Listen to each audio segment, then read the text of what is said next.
எங்க பையன் எழுந்ததும் அவன் அம்மா இன்னைக்கு யாராச்சும் டீ போடுவாங்களா மாட்டாங்களான்னு கேட்குறாங்க. இது கேட்ட பொண்டாட்டி கிச்சனில் இருக்க பாத்திரத்தெல்லாம் கீழே போட்டு உருட்டிட்டு கோவமா ரூம் போயிடுறா. பையனும் டிவி பேட்டரி ஒர்க் ஆகலன்னு கம்ப்ளைண்ட் பண்ணுறான். டே அதான் காலையிலே ஃபுல் சார்ஜில் இருக்கே, இதெல்லாம் சரிப்பட்டு வராது. அவள் அப்பா அம்மாவுக்கு ஃபோனை போடுன்னு சொல்கிறாங்க. ஏம்மா சும்மா இருங்களேன்னு சொன்னால் அம்மா கேட்குறாங்க, இப்போ நீ கூப்பிடுறியா இல்லை நான் கூப்பிடவான்னு. பையனும் எழுந்து போய் பொண்டாட்டிக்கிட்ட டீ போட சொல்கிறான். ஆனால் அவள் கோவமாக வெளியில் போயிடுறா. வெளியில் வந்து பார்த்தா பையனும் எழுந்து போய் பொண்டாட்டிக்கிட்ட டீ போட சொல்கிறான். ஆனால் அவள் கோவமாக வெளியில் போயிடுறா. வெளியில் வந்து அவன் அம்மா இவன் மாமியார் வீட்டுக்கு கால் பண்ணிட்டு இருக்காங்க. அவசரப்படாதம்மா, அவ டீ போடுறான்னு சொல்லி சமாளிக்கிறான். ஆனா அவ திமிரா வந்து சோஃபால உட்காந்து அவ போனை நோண்டிட்டு இருக்கா. எவ்வளோ திமிரு பாத்தியான்னு அம்மா சொல்கிறப்போ, இப்போ என்ன டீ தானே வேணும் நான் போடுறேன்னு சொல்லிட்டு இவன் கிச்சன் போயிடறான். இவங்களும் மருமகளை முறைச்சிட்டே சோஃபாவில் போய் உட்காராங்க. என்ன பார்க்குறீங்கன்னு இவளும் திமிரா கேட்குறா.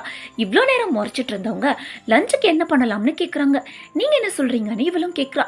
ஹல்வா பூரி ஓகேவான்னு கேட்குறாங்க. அது எப்படி பண்ணணும்னு உங்கள் பிள்ளைக்கு தெரியுமான்னு கேட்குறா. தெரிஞ்சுக்கிட்டுமே என்ன இப்போன்னு சொல்லிட்டு சிரிக்கிறாங்க. பையன் வர சத்தம் கேட்டதும் ரெண்டு பேரும் திரும்ப ஆங்கிரி மோடுக்கு மாறிட்டாங்க.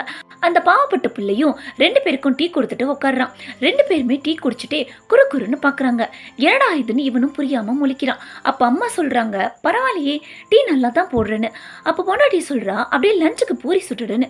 என்னதுன்னு ஷாக்கா கேட்குறான். அம்மாவும் அவங்க பங்குக்கு டெய்லி காலையில் நீ தான் டீ போடணும்னு சொல்லிட்டாங்க, கிச்சனை நாஸ்தி பண்ணிடாதன்னு பொண்டாட்டி சொல்கிறா. இவன் ரெண்டு பேரையும் மாறி மாறி பார்த்துட்டு இருக்கான். பாருங்க இன்னும் இங்கேயே உட்காந்துருக்கான். இதான் நீங்கள் வளர்த்த லட்சணம்னு சொல்கிறா.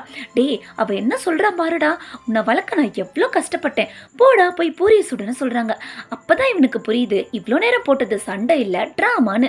அட பாவிகளா, உங்கள் ரெண்டு பேர் சண்டையை தீக்க வந்தா கடைசியில் என்ன சமையல்காரன் ஆக்கிட்டீங்களேன்னு பையனும் அவங்களே முறைச்சிட்டு உட்காந்துருக்கான். இந்த வீடியோ உங்களுக்கு பிடிச்சிருந்துச்சுன்னா வீடியோக்கு ஒரு லைக் போட்டு மறக்காம சேனலை சப்ஸ்கிரைப் பண்ணி